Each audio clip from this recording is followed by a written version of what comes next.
fallacy I would like to talk about today is begging the question. Different from the meaning, we can learn from the words. Prompting someone into ask the question.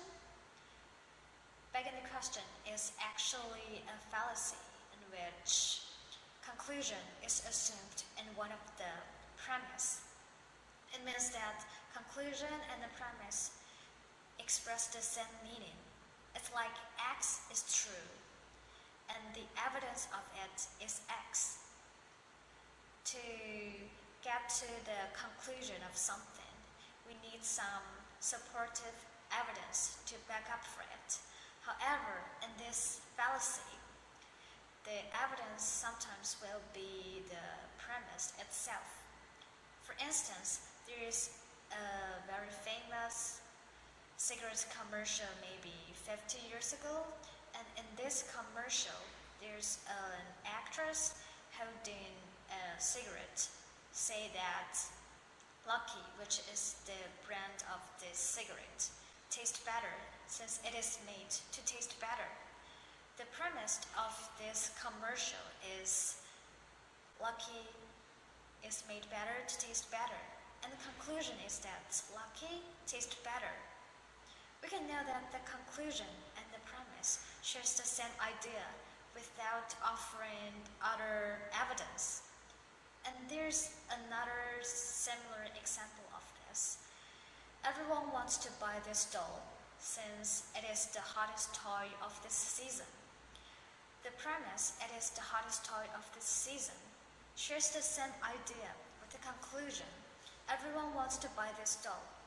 We can say that the conclusion is just a rephrase of this premise. And sometimes, begging the questions could be rephrasing the premise in an opposite way. For example, we can also say the fallacy of begging the questions from the following example. Da Vinci's Code is a true story because it says so. The premise here is it says so, but the conclusion is Da Vinci's story is a true story. From this, we can notice that in order to prove the conclusion that Da Vinci's story is a true story, the speaker assumed that everything written in it is true. However, this is the very thing that in question. So, instead of offering more persuasive and independent evidence, the speaker just assumed that the truth of this conclusion is the evidence of itself, and this makes it fall into circularity. In fact, the fallacy of begging a question is common in our daily life, especially in those families with little children. Most of us would have this kind of experience when we were little. Mom, could I have some ice cream? You sincerely ask your parents. No, answered by your mom or your dad. But you didn't want to give up, so you would ask further. Why? When your parents are tired of your request, you would probably get this kind of answer. Because I say you can't eat ice cream. By doing so, they may successfully make their children shut up their mouth. However, what they didn't notice is that they used the fallacy of begging questions, since the premise here is just the same as the conclusion.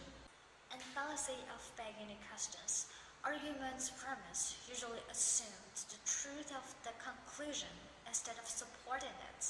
So, how should we avoid the fallacy of begging a question? Well, just make sure that your premise is true and relevant to the issue, and your premise can give good support to the issue.